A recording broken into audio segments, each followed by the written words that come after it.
There are some roads, and you having been here are very well aware of these roads, that are shared. You can't go from Bethlehem to Jericho without going on one of the settler bypass highways and roads. And on that road you have Israelis, you have Israeli settlers, and you have Palestinians of different citizenship and lack of on those roads. And every now and then there's a car accident. Somehow in these car accidents, we forget what side we belong to, and we recognize the hurt. An Israeli settler hits a Palestinian car, and now the Palestinians go and rush to help both the settler and the Palestinian family out of the wreckage. They're calling the ambulance for both people. Welcome to the Vengeance and Reconciliation podcast. I'm your host, Josiah Shaver. This is part 2 of a 2-part interview with Tarek Al-Zoughbi, who works with the We-Am Center in Bethlehem, the West Bank, Israel, Palestine. We-Am is the Palestinian Conflict Transformation Center. They do a lot of incredible work.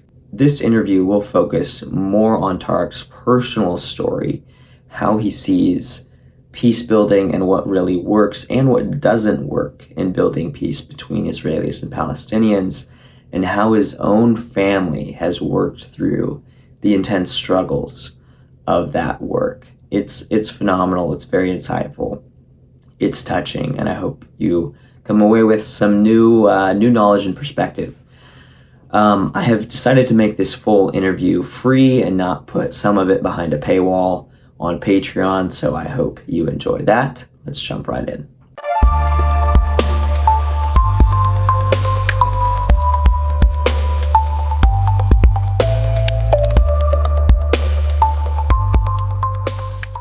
I wanted to ask you a little bit more about your family, like your parents specifically, but anything else you want to say about your family too, and the challenges you guys have had to deal with because of the different dynamics here with Israeli-Palestinian conflict occupation. Yeah, thank you for that question. So I should say I'm one of 4 children. My father is Palestinian, born here in Bethlehem. My mother is U.S. American, born in the Midwest. And my parents have been married since 1990.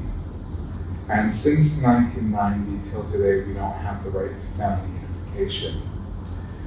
From 1990 till 1995, my mother was on an inconsistent tourist visa that either needed to continuously be I can't think of the word. Renewed, yeah. Thank you. And then in 1995, she was part of a large court case, which Israeli human rights agencies took on, fighting for the international spouse of Palestinian families. And they won the case. And it was decided that every international spouse of a Palestinian within that case who was married prior to 1993, prior to the Oslo Accords, would have the right to live here for up to 27 months with a 3-month visa renewable to that 27-month mark before they would be forced to leave for a couple weeks and then come back and begin that 27-month mark, a 3-month visa. Sometimes that can be extended to a year to 2 years up to that 27 months. And so she lived that way, on and off with us, coming here, waiting until they no longer renew her visa or extend it for her, leaving for a few weeks, every now and then taking us with her if finances allowed, to the States, visiting her family, then coming back. Then in 2019, she was coming back a month before my brother's wedding, the first wedding in our immediate nuclear family, when she was formally denied entry at Tel Aviv, the Ben Gurion airport, and was given a paper with 3 charges. She is accused of being a security risk to the state of Israel, a security risk to the social peace of Israel, and an illegal settler. Of course, failing to recognize the illegal settlers in the West Bank, but calling her an illegal settler, and then given the 2 red marks, held there for 13 hours before she was forced back onto a plane to New York to make her way back to the Midwest. They denied her passport, and she wasn't able to hold her passport until the plane arrived in New York and landed. It was a security risk for her to carry her own passport. So if you ever wish to board a plane without a passport, this is your chance to do it. And then, our family, after hearing this news, was shocked. We were grieving, we were in horror, we were angry. You can imagine all the emotions and the emotional roller coaster. But we still had my brother's wedding. And the question of, could we have our first wedding without our mother? Could we truly celebrate and be happy? And this isn't just a question about how she's gonna feel. It's also a question about my brother and his right to enjoy this milestone in his life, to be able to begin expanding his own family with joy, not with sorrow, not with grief, not with knowing who isn't at the table or who isn't there at the celebration. So we did quite a few interviews. We were in the Times of Israel, we were in Haaretz, we were in quite a few Catholic, Church of the Brethren, different church-related newspapers and articles, and we began pulling every string that we could, reaching every person we could, from some Congress people to different mayors to some very high people in the church. And after pulling all this pressure, we received an email from COGAT, which is the Israeli military coordinating activities for the Israeli military in Judea and Samaria, so basically in the West Bank. And they informed us that my mother has 3 days to travel from the US to Jordan and will be able to cross through the Al-Zougbhi Bridge after she paid a 70,000 shekel guarantee, which for context is 35 times the average monthly income in the West Bank and Gaza Strip. Now it's a little less than 35 because it's gone up a few hundred shekels, but it's still a sizable amount, 20,000 US dollars. Today's rate around $22,000. And then of course the question for us became, well, what are they going to use that money for in the meantime? The question also became, is it just a guarantee? Do we ever expect to see that money back? And so after paying that amount, my mother had just that 3 days to make it to the border, or that window would close. She came with my sister. The first day she was rejected, the second day she was rejected. The third day they finally let her through and gave her a 3-month visa only to areas A and B in the West Bank, which means that this center is on Area C, and she legally wouldn't be able to come here to visit myself or my father at work. But she came in 3 days before the wedding. Whoa. And so we began inviting everyone to the wedding, and we danced all the stress off, and it was a very joyous occasion. It was a celebration of this union and a celebration of the unification of our whole family, at least for those couple months. Since then, my mother is now, she was the first, now there are 6 people in our family who are in the same position. And that doesn't include the ones that will likely be in that position. One of my cousins married an Egyptian man with a US passport. They were in the same position, I believe, asked to pay 30,000 shekels. One of my other cousins with a Swedish woman. One of my brothers married a woman, his wedding actually, that my mother came from. His wife is Palestinian by blood, but she doesn't have a Palestinian citizenship. They haven't been asked to pay anything, but she can no longer come except after COGAT gives her the okay, gives her permission, and now she can only come and be in Area A and B of the West Bank, instead of being able to visit her ancestral land because they come from Bethlehem's governments, and her land is in one of the settlements that's been transformed into a museum. She can no longer go to Jerusalem, she can no longer use the Israeli airport, she can no longer go anywhere but Area A and B. And now, I was recently married in September, and my wife, this will be the first time that she visits. She's coming in tomorrow night. Oh, wow. Through Tel Aviv, and we're hoping for the best. We have not informed anyone that we're married, in hopes that she'll be able to go and come as she pleases, and in hopes that we may actually find a successful route towards family unification. My father and mother have applied for family unification over 30 times, and not once have they been granted it yet. And so we are not unique in this position. There are close to 35,000 Palestinian families that are still struggling. This doesn't include those who have given up and left their territories. This includes only those who are still struggling to have family unification and to be able to live together. For my mother, she has no house in the States. She helped build the house that we live in here. And so when she leaves and when she's forced to go, so she left in February. She left in February and she hasn't been able to return. And we don't think she'll be able to return until things are figured out here, until the war on Gaza ends and things return to a similar status quo as before the genocide and war. And she has to live with family while she's abroad, with her mother, with her sisters and brothers, and now with her son, who has a home in Michigan. So we try and look at the bright side. We like to joke that while other families have the privilege of just being together, we have to intentionally choose to be together. Mm-hmm. And there's some beautiful love in this intentionality.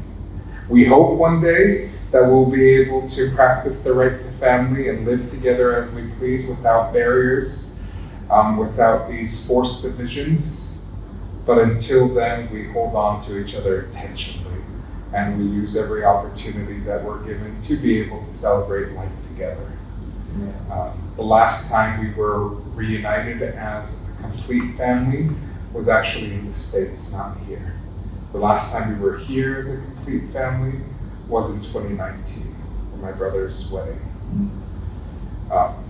So we hope for better days, and we believe that no injustice will last forever, and we believe that everyone has the right to family, and we will continue to fight for that right until it is realized. Yeah.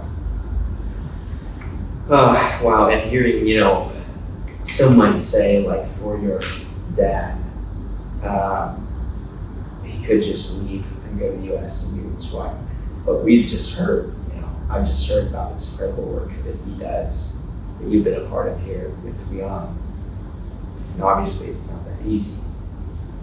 So I appreciate you sharing that very personal challenges. I think it's going to really get through to a lot of people. I appreciate that. I think just a quick comment or two of my father. My father doesn't have a U.S. passport, so we would also face our own struggles, especially with tightened borders at the moment, which represents some real challenges. But the other part of this is we don't believe anyone should be forced to choose between community and family. Yeah.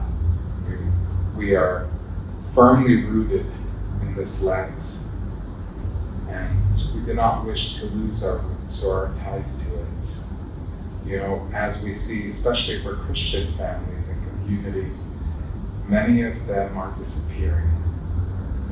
Under the Ottomans, we had a good number of Palestinian Christians leaving to avoid conscription. With 1948, 1967, and the ongoing struggles we see more Palestinian Christian families leaving. At least 200 families have left since this all began in 2023 from the Bethlehem area. And at the same time, we know once this all ends that we'll be receiving at least 1 million tourists every year, maybe 2 million. And so we ask, what will become of our churches?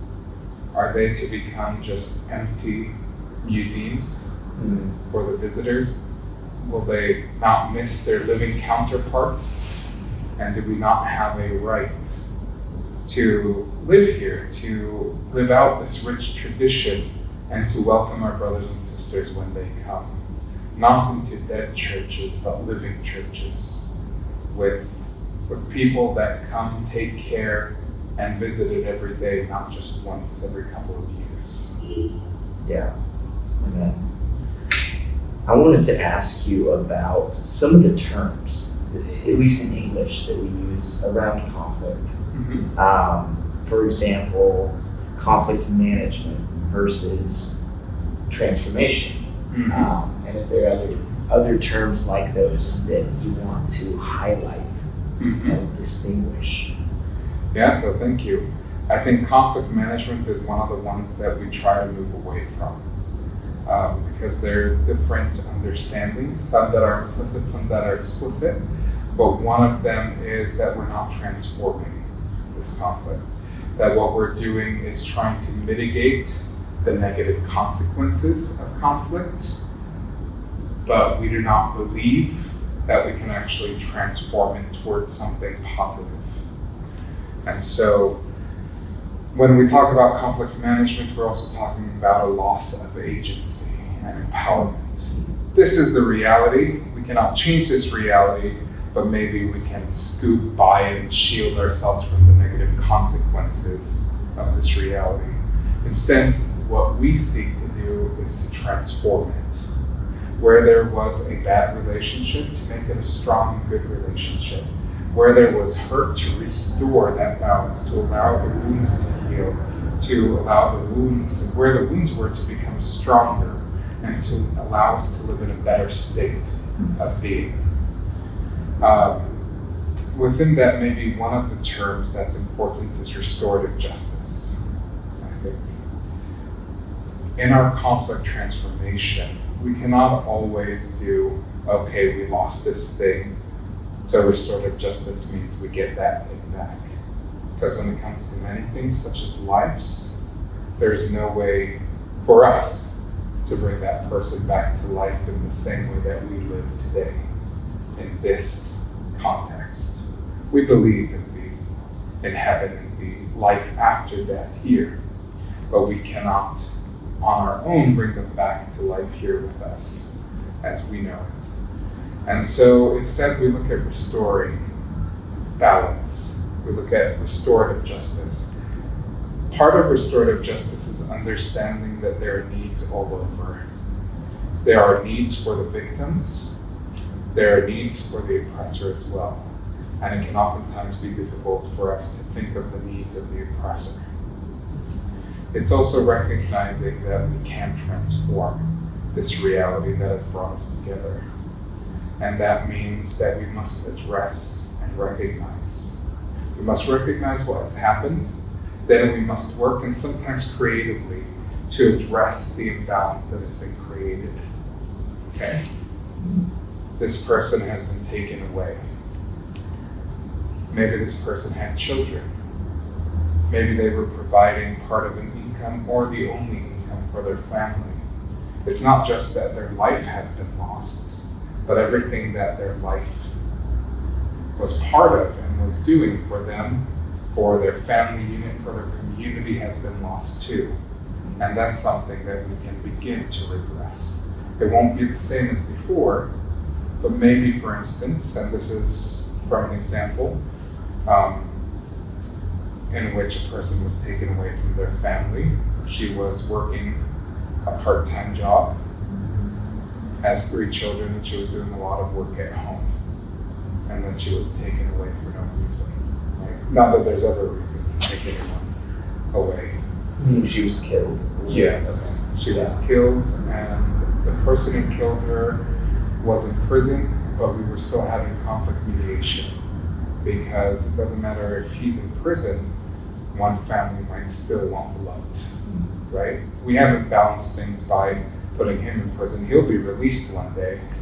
For us, these children will never have their mother back, and the family will never be able to, on its own, compensate for all the work she was doing at home and for the work she was doing within the community and at her job. And so part of the agreement was that the father of the murderer would pay a portion of his salary to this family, and that his wife and one of his daughters would help with the house duties and help raise the children for a certain period of years. The children were young, and so this was going to be a very long rebalancing. But I believe after 3 or 4 years, the family said, you've done enough. We can take it from here. We miss our daughter still. We thank you for what you have done, but we'll take it from here. And so it may seem rather small in the grand scheme of things, but it's very meaningful on the family level, on the community level, to not just recognize the harm that was done, but to redress it any way possible by the means that we have and creatively. And so those are two of the important tenets of restorative justice. When we talk about restorative justice in Western context, it oftentimes refers directly and exclusively to those who are part of the criminal system, those who have been in prison, those who have been thrown in jail. But here, it is more inclusive, recognizing that many conflicts oftentimes create an imbalance, whether that imbalance is as simple as you broke my car to you've actually taken a person away from us. And that regardless of the scale, that there is a rebalancing that needs to happen. And so another part of this, I'm not sure if it's a terminology or a definition as much as it is an ingredient. For conflict mediation, for conflict transformation, we need to make sure that we're balancing power. And so people say, okay, can we use conflict mediation between Palestinians and Israelis? And the first thing we should say before we talk about anything else is, are Palestinians and Israelis equal? Do they have the same power at the table? Depending on where that table is, the Palestinian needs Israeli permission to go to it, if it's in Israel, or they need to travel through the Israeli gates and border controls to get to it if it's international, right? And so it's important for us, and this is where how we balance the power is important too. We don't need to topple anyone as much as we need to empower the weak and bring the strong to their senses. We believe that if we continue to use violence against violence, that all we've done is added violence to the world. Instead, and maybe we're naive, but we're happy being naive, we believe in the goodness that we were all created in.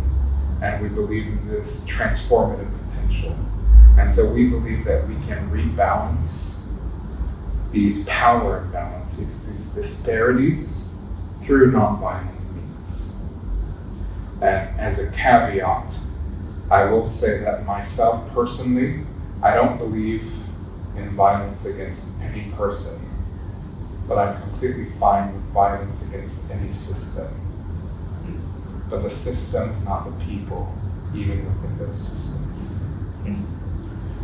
And so, restorative justice, conflict transformation, we've spoken about community responsibility or collective responsibility. I think those are the most important definitions I can think of. The last part is about stories and narratives. For us, the Bible is rich in stories, and those stories are always used when there's a party that is Christian. We also employ stories and teachings from the Quran when there's a Muslim counterpart or party, or when it fits between two Muslim parties. And we also look at the cultural level, using any traditions, any stories that we may have that may say something wise or something meaningful, and that may help guide us towards a better solution, towards reconciliation, beyond that, towards transformation, to a win-win solution. And so it's also important that when we're going through this, that these stories not only serve to give direction, but sometimes to make these directions more pragmatic, to make them more viable. You know? Yeah. These stories don't come from nothing. We say there is no smoke without fire. And sometimes that fire can be very valuable, can be very beneficial, and can be very moving. And so it's important that we're able to balance this pragmatism with this idealism, and to hopefully meet somewhere viable and positive. It's really helpful. Thank you. Okay, I wanted to, at some point in this conversation, ask you about how you see, and this bleeds into the terms as well, how you see this current situation in what some would call the Israeli-Palestinian conflict. Others would call it the occupation. Mm-hmm. And I've heard both, and I've heard arguments for both. I would love to get your thoughts on that, if you have any you want to share, and also just how you see the status of what's going on here in the Holy Land. In terms of the potential for working towards peace and reconciliation and justice that actually lasts. Mm-hmm. Thank you for that question. A very big question. Yeah. I think first commentary on the titles. I think it's important that there's something beyond titles. It does no good if we're using titles that we don't understand. Whether we're saying the Palestinian-Israeli conflict, whether we're calling it the occupation, whether we're calling it the settler colonial project, whatever name we choose, we need to understand the impact on the ground. Titles, definitions, labels can be divisive. But there's something beyond these labels that must be held, that if lost, then we are using labels aimlessly and without direction. And so I think when we talk about the realities on the ground, right, it is the reality that Palestinians in the West Bank and Gaza Strip do not control their borders.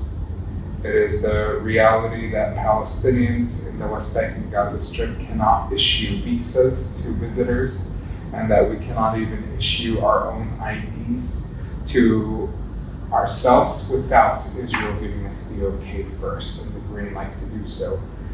It is the reality that Israeli military incursions are frequent, that Gaza has been under siege since 2023, that it has been consistently, that it has been blocked off from the rest of the world since 2006, 2007, that there are 1,000 gates that Israel controls within these territories,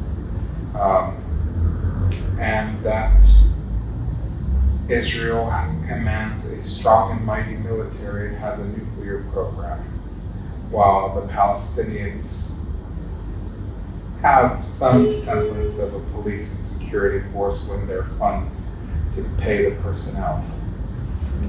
It is also the reality that people have been hurt. And I think we lose nothing by recognizing that some Israelis have been hurt. And we lose a lot by failing to recognize how many Palestinians continue to be hurt. And it's important here for me to make the difference between structural violence and barriers and violence, and the violence of certain groups, and that don't have the legitimacy as structured and framed of the state and by the state, and also the violence of individuals. We see the violence of individuals on both sides as it relates to some Palestinians and the violence they use, and as it relates to Israelis, especially Israeli settlers, and the violence they use. We also see the different protections that are afforded to both groups. The right of movement, which one group lacks and one group has. And so the label I choose to use is the Israeli occupation. But regardless of the label, it's important to contextualize the reality on the ground as it is for all people. Conflict, transformation, mediation, and Palestine-Israel. There's a theory in psychology called contact theory. And the idea is that if people of opposing groups simply come into contact with each other and maybe are able to live some normal days together, that somehow that will lead to the end of conflict or the transformation of conflict. It is the basis of many different peace, quote unquote, peace gatherings that bring together Palestinians and Israelis, usually internationally, such as Seeds of Peace, and many other less known gatherings. And these opportunities are oftentimes great for the camera, great for the media, showing two people who are framed in this media, and the mainstream media is hating each other, coming and hugging each other, sharing some falafel together, playing a game of soccer, swimming together. But we also know from empirical evidence that contact theory does not work on its own. And so this is actually a definition that I missed that's important to this conversation, is peace and positive peace. When we talk about peace, we don't want peace, because peace on its own simply means the absence of violence or the absence of conflict. When instead, it's a negative definition. Instead, what we wish and work towards is positive peace, because opposite to the absence, it means the existence of justice, and a peace that is based in that justice and in the presence of that justice. And so when we talk, for instance, about any oppressed people that isn't fighting for their rights for any reason, we're talking about peace, but a negative peace. Instead, we believe in a positive peace, that nobody has to be oppressed and that we do not have to be violent to be able to have justice, to work non-violently towards building security for all and affording everyone the right to life with dignity, with opportunity, with all of these items. And so a lot of these programs work towards a peace, but not a positive peace, because they fail to recognize the structures. They frame this conflict as a conflict between two equal people with two equal interests, refusing to acknowledge the deep power imbalance and the myriad of interests that are here. And these interests are not homogeneous on either side or for either peoples, but these interests differ from group to group, and there are even differences within these subgroups within the larger groups. And so in recognizing this, instead we have to work through these structures, recognizing them fully, and then begin to work towards the dismantleship of these violent structures.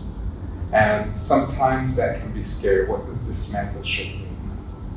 Dismantleship can be the complete destruction of a system, or it can be extreme reformation of a structure, of a system. And which way, and there are thousands of options in between, which way you go depends on how the system reacts to this need for change.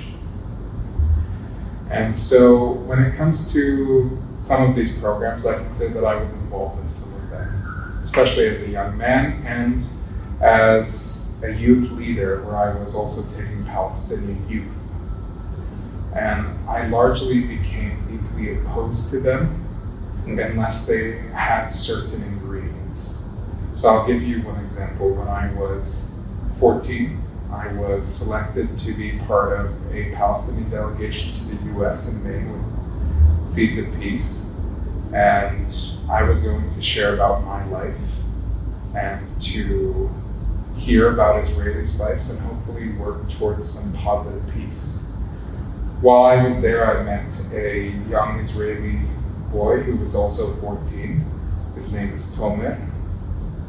And we were speaking one day about the violence and that sort of thing, and he says, if I was a pilot in the Israeli army and my commander instructed me to bomb this building and there were 100 children in it and one Hamas fighter, I would do it. Because even if I didn't, the next person is just going to come along and do it. And so I heard this, of course, as a Palestinian who would, in this story, be on the other side of this, likely in the building or around the building. And I said, okay, but what if there were 100 Hamas fighters and both your parents in the building? Would you still bomb it? And Tomer said, no, I wouldn't. And he and I had established a good relationship by then, so I pushed a little harder and I said, well, why not? The next person's just going to do it anyway. He and I built a strong relationship through this 3-week program. We had many more conversations. Towards the end of it, I felt that he was beginning to build an understanding of there has to be a better way, and that this system of violence which protects him practices violence against me, and that is not sustainable, nor is it what he desires. 5 years later, I'm a young man, 19 years old, going through the checkpoint here, and I'm getting ready to present my papers, and who's behind the glass? It's Tomer. Wow. This is at this checkpoint that we're like, I don't know, half a mile. Checkpoint 300, yep. Wow. And he says, Tarek, how have you been? How is everything? He has his gun.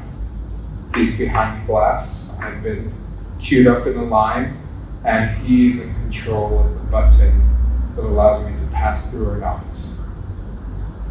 There are also other Palestinians behind me. I'm not sure I really want to be known as being a friend of a soldier, right? Not in this context, at least. And I try to answer simply and quick, I'm good. How are you? I give him my papers. He starts typing things up. He's telling me about his life, how he finished college, how he's hoping to, finished high school, how he's hoping to go to college after he's done his service. Hands me back my papers. Oh, I'm sorry, you can't go in today. I have legal permission, but the Jewish holiday, I think it was in September, so it was too close to one of the Jewish holidays, and so I have to go back. Anyway, what are you up to? This person who met me, right? This contact theory did not work, did not help, because the structure he was part of, the orders he were given were far stronger than our personal relationship. But at the same time that the structure imbalance, this power imbalance existed between us, he was still trying to create the social equity between us, when we were nothing but equal, especially in that moment. Then I became a leader. And I began taking Palestinian groups. I was hopeful. Maybe just him, okay, so how do I incentivize other Israelis to not join the military, to speak out against violence within their society, to recognize these structures as inherently violent? I took a group of Palestinians, about 12, to Italy.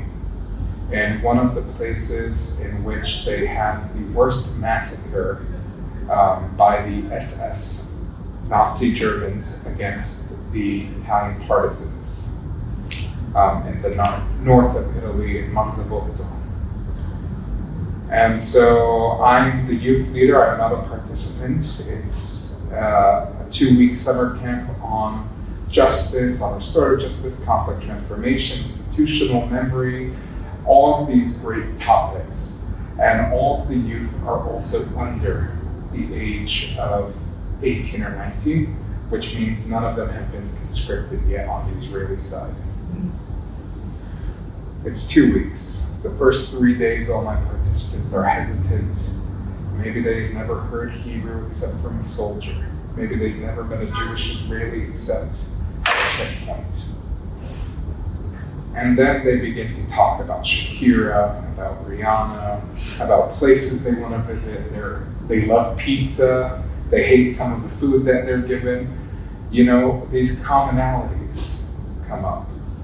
And then we get towards the beginning of the second week, and we're now, after we built this trust between them and these relationships, we're now going to start talking about some of the heavy stuff. Let's talk about our stories. And I'm going to generalize here for a minute. The Israeli participants oftentimes began, and oftentimes the story went along. I had a friend who had a brother. I had a cousin whose neighbor. It was a story that was oftentimes at least 1, 2, 3 degrees removed from them, which I'm glad.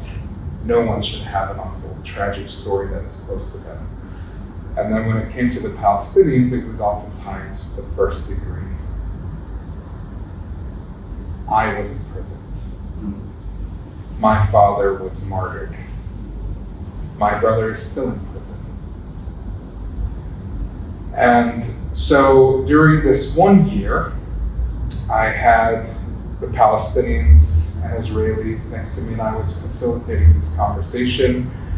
One of the Israeli women had just shared a touching story about the death of, I believe it was her cousin's best friend, because of some Palestinian violence. And so we decided it was good to take a little break, and then we'd come back 5 minutes, allow people to release some of the emotion, get a drink of water. And there was a Palestinian kid with me who was known to be a jokester. He was not in a negative way, in a positive way. He was always joking, he was pulling innocent pranks, and he was always laughing and smiling and ready to give everyone a reason to be happy. And he comes to me with his head down and he says, "Tarek, I'd like to share something, but I don't want anyone to make fun of me." I had no clue what to expect from him. And I say, I'm here to facilitate. I'll make sure that you are supported and protected. And you can choose to share as much or as little as you want if you do share. So everyone gathers back. Okay, welcome back everyone. It was a little bit of a difficult conversation, but we thank you for engaging and for engaging in such sincere and empathetic ways. Would anyone else like to share? He raises his hand. Looking at everyone, he says, "I am 16, but about a year ago, I was taken in the middle of the night from my house and imprisoned.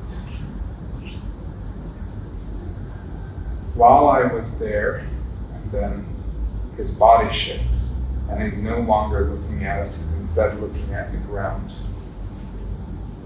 I was tortured." And he starts naming some of what he had endured. Psychological torture, blindfolded, talks about the food, lack of sleep, and then he says, "Then they tied me to a pole, took off my clothes, and they burnt his genitalia. I was released 6 months later, not accused of a single crime. My family thought maybe I was dead, they weren't sure, and I was just thrown to the side of the road and I had to make my way home. As a 15-and-a-half-year-old. The room, as you can imagine, erupts in tears and these cries, right? And It's awful to hear this, and it wasn't expected. And for the first time, you see him raise his hand, and the woman who had shared about that cousin's friend who was killed, he began rubbing her back, consoling her, because she was moved to tears.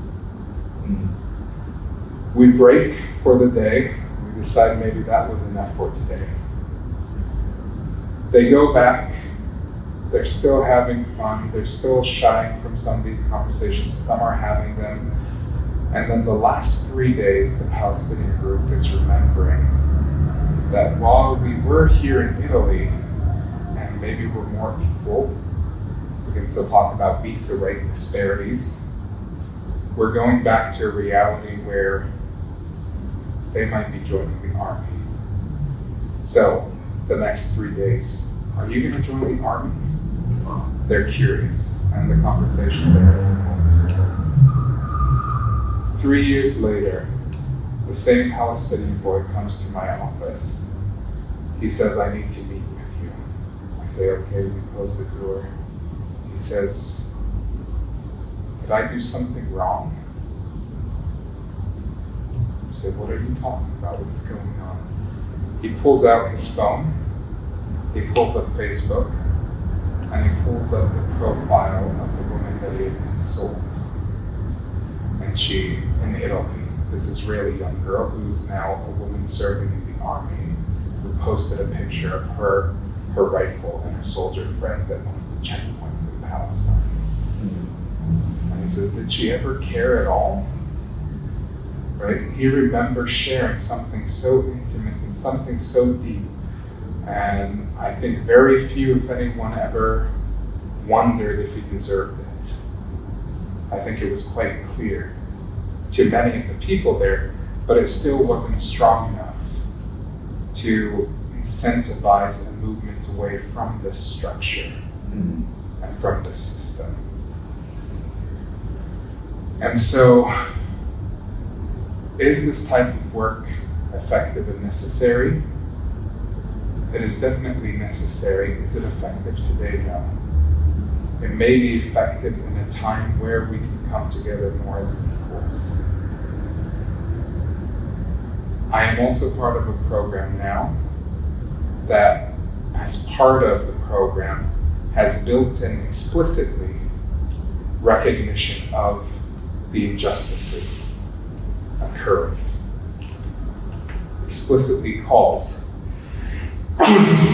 excuse me, thank you, bless you too, for demilitarization, explicitly calls for a movement away from violence, and explicitly targets those who want to be part of peace and justice building processes that aren't based in diplomacy or the status quo, but instead of the transformation of these systems and the status quo towards a positive peace, towards an inclusive justice for all. And we have mostly Israeli refuseniks, some who have been in and out of prison these past 2 years in Israel because of speaking out and protesting against the genocide, and who refused conscription. And these programs give deep meaning, and we find that they're more sustainable, that these conversations start there, but they continue outside of those lines, and that they offer positive support to members of all countries. It's not just Palestine, Israel, it's also Kurdistan, Iraq, it's Bosnia and Herzegovina, it's many conflict-ridden societies and communities. And so there is a role for conflict mediation on the interpersonal level. When it comes to structures, we cannot negotiate with structures.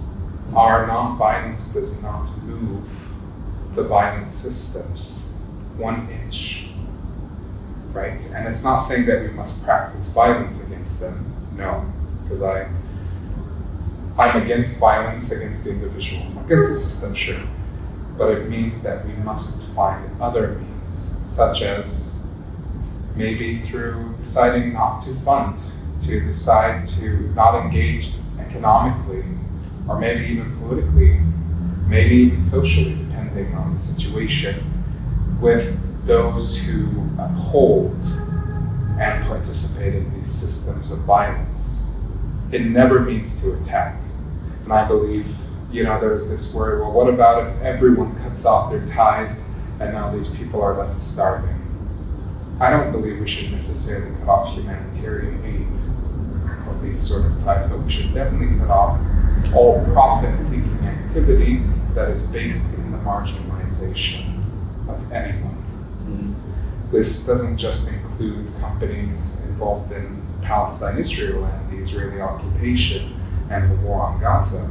It also includes Nestle, for instance, and what it has done to devastate the water systems of Flint, Michigan, and many other organizations or corporations that unfortunately continue to prioritize their profits over the lives of the communities that they operate in. A very simple example of this is technology and what's happening in Congo with the genocide there, all over some important resources that go into most of the technology that we have. And I think there is a strong need for us. And I believe this is also part of Jesus' message. And this is where maybe there will be quite a few Christians who disagree with me, but I'm okay with that. I'd like to think that when Jesus flipped the tables in front of the temple, it wasn't just because if it was the house of God and they were disgracing and desecrating the space, but instead it was also this just anger. How can we sell what has been given to us freely and in goodness for profit when others so deeply lack it? We belong to systems that have done a lot to protect private ownership. And there's a point where I will agree with it's important to own the house that I live in. But I think there's another point where I'll begin to disagree as it relates to owning the resources of the lands that can keep and feed so many who are in need of these resources and these foods. That is my own tangent, and I believe, Jesus shared those loaves and those breads, or the loaves and the fish. Yeah. And the Last Supper, there was always this feeding and this community building through food, through giving, through being together, that I think is very difficult to replicate in systems of scarcity, especially when they're constructed as such. The US is one of the richest nations in the world, but 70% of its people don't have $500 in a savings account. That's true scarcity. But I would argue that that is structured and constructed and not natural.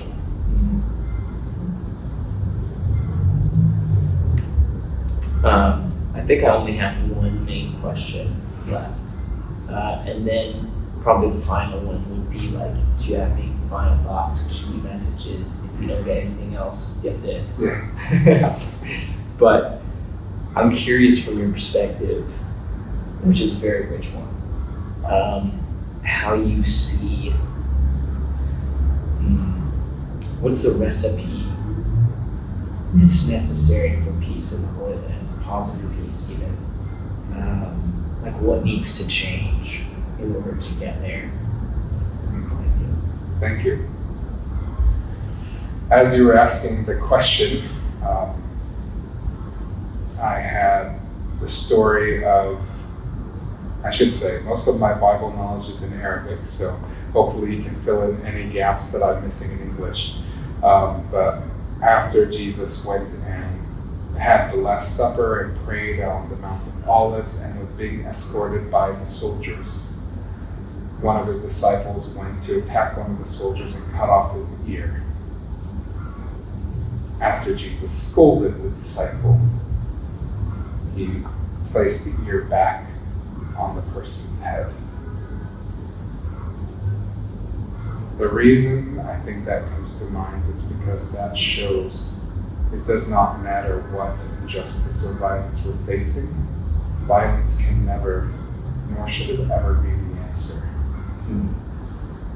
And so I think the first thing we need to do is make sure that we are unified and strong in calling for a cessation of violence.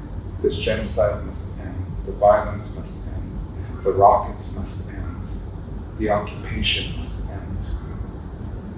And a quick caveat, because I'm sure there are people who will say, well, what about Israeli lives? Because there is this constructed narrative that if we do not have this oppression, that Israeli lives will be lost. And I think before answering that, it's important to turn the question around and ask, what does a people have to do to legitimize occupation and genocide against them? And I'd hope that the answer we arrive at is there's nothing they can do to legitimize those actions, because those actions are never legitimate. For this to end, we must ask for cessation of violence as the first point, and recognizing the occupation and the disparity in power also as part of this violence and inherently violence. Then we can allow and promote these peoples to work towards a just resolution, towards peace building. People oftentimes jump the gun or count their hens before they've hatched and say, okay, 1 state, 2 state, 3 state. And the question is, who gets to decide? Shouldn't it be the people who are living here? And I think we cannot expect the Palestinian voice to speak honestly or truthfully while it is oppressed and occupied. Because while we're oppressed and occupied, we want anything that's better. But once we have it, it might not actually be what we want. It's just we didn't want what we had there. We were running away from the situation instead of running to the answer. So we must be able to construct that answer. And at the same time, while Israel has all this power and this control, there is no way we can find a resolution that isn't felt or framed as a loss to them. Because justice is going to require a loss of this power disparity that they are privileged in. And so the ingredients that we need are 3. We must recognize the suffering and the violence and those affected by this violence. This isn't just for Palestine, Israel, this is also on the global scale, recognizing those who have hurt us from outside and recognizing ourselves who have been hurt outside. A lot of people are familiar with the Holocaust. Part of this is we must make sure that those who are still suffering from the intergenerational and generational trauma of the Holocaust and of anti-Semitism experienced mostly in the West have a chance to heal from it. There is no healing while you're forced to hold a weapon and forced to be the occupier. For Palestinians, likewise, we have been under occupation before Israel with the British Mandate, with the Ottoman Empire. We say that Israel is our 33rd occupation, but it's the current occupation that we're living, and we lived the Nakba in 1948, and we've lived the Nakba every day since then. And we're living it today in Gaza, in the north at the West Bank, and in Hebron, and in our communities at large. And instead of being able to deal with the trauma that we're incurring, in Gaza they're fighting for life, fighting for food.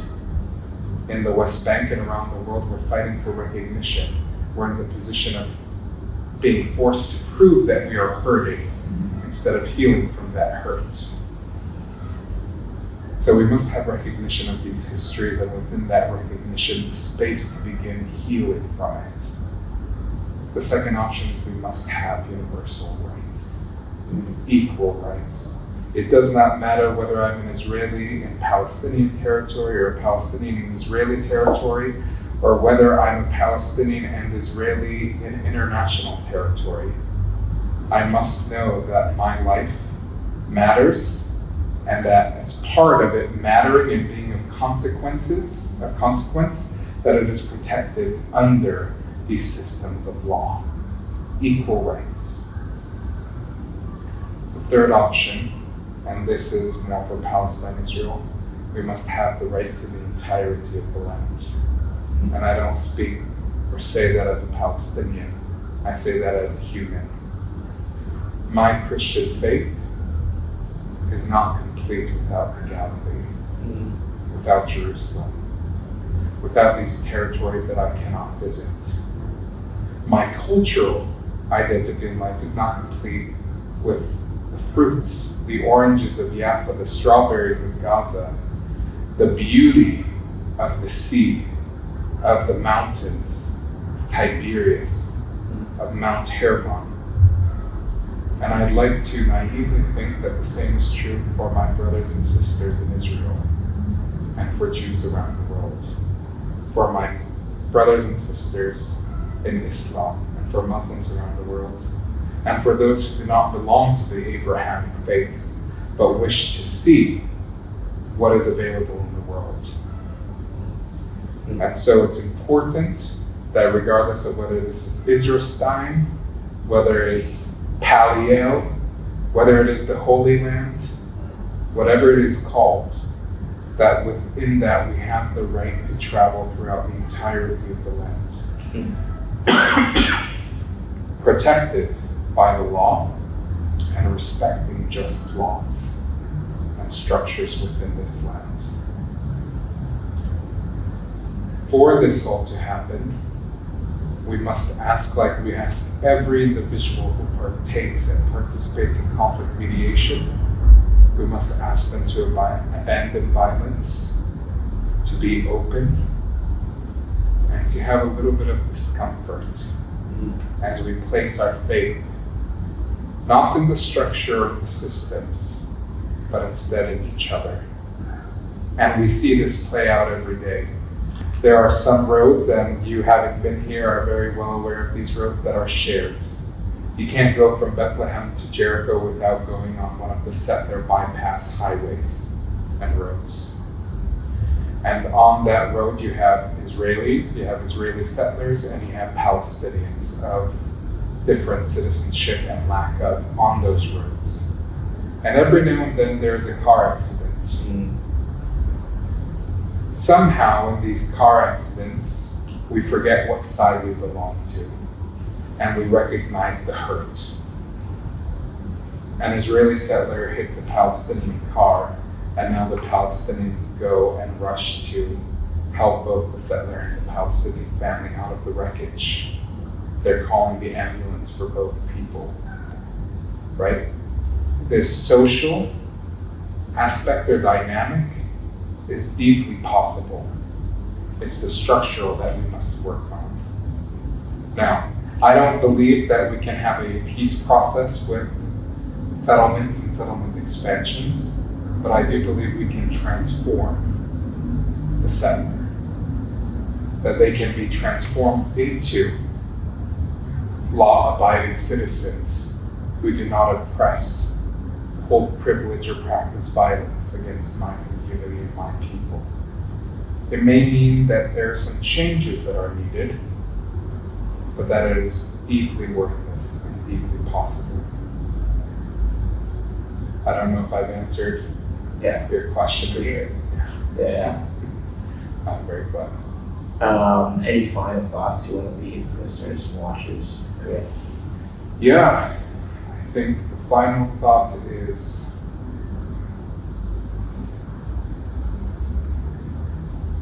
we cannot escape our pasts or presents, but we can move within them and transform them. And that requires us to place ourselves in sometimes uncomfortable positions. And it's important to recognize that we do so while others have been living in discomfort and oppression for much of their life. But that beyond this, there are futures and realities possible in which we are all equal, in which we are all free, in which what we need is there and plentiful and can be shared effectively. And for that to happen, we must place our faith not just in God, but we must also place it in each other. We must recognize the goodness and the image of God that we were all created in.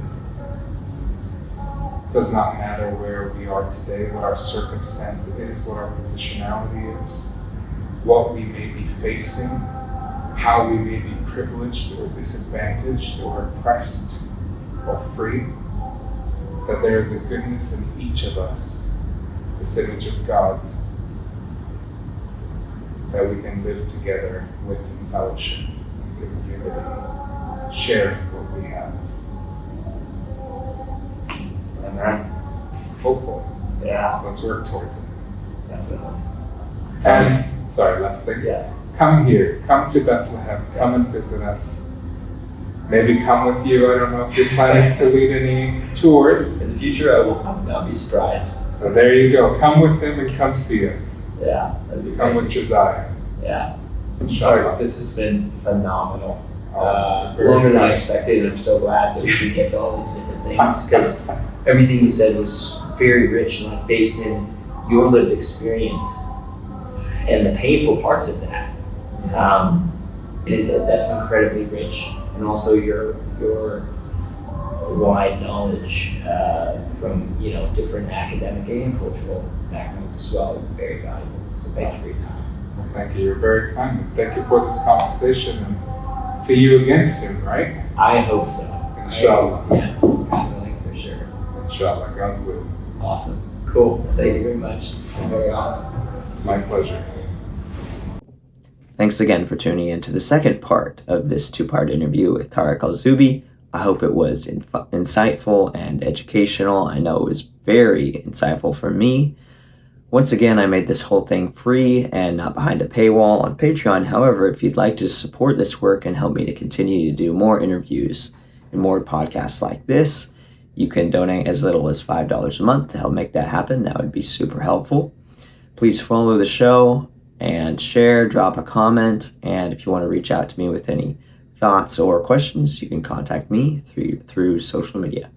Thanks, and we'll catch you on the next episode. Bye.